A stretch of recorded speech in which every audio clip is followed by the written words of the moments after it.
Terjadi kecelakaan melibatkan sebuah bus pariwisata Gatrans di Imogiri, Bantul pada Minggu, tanggal 6 Februari tahun 2022, siang. Lokasi kecelakaan tepatnya berada di Jalan Imogiri Delingo, Wukirsari, Kapanewon Imogiri, Daerah Istimewa Yogyakarta, DIY. Bus bernomor polisi AD 1507E itu membawa 42 orang, yang terdiri penumpang dan kru bus.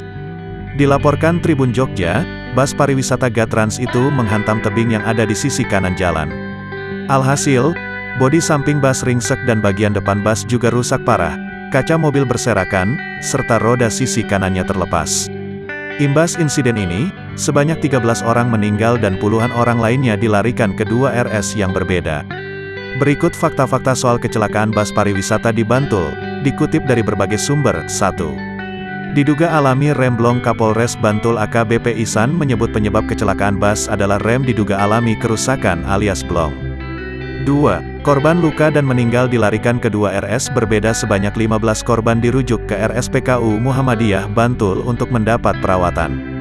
3. Keterangan saksi mata. Seorang saksi mata menceritakan detik-detik terjadinya kecelakaan bus pariwisata di Imogiri, Bantul, Yogyakarta pada Minggu, tanggal 6 Februari tahun 2022, sekitar pukul 13 waktu Indonesia Barat, saya mendengar ada benturan keras.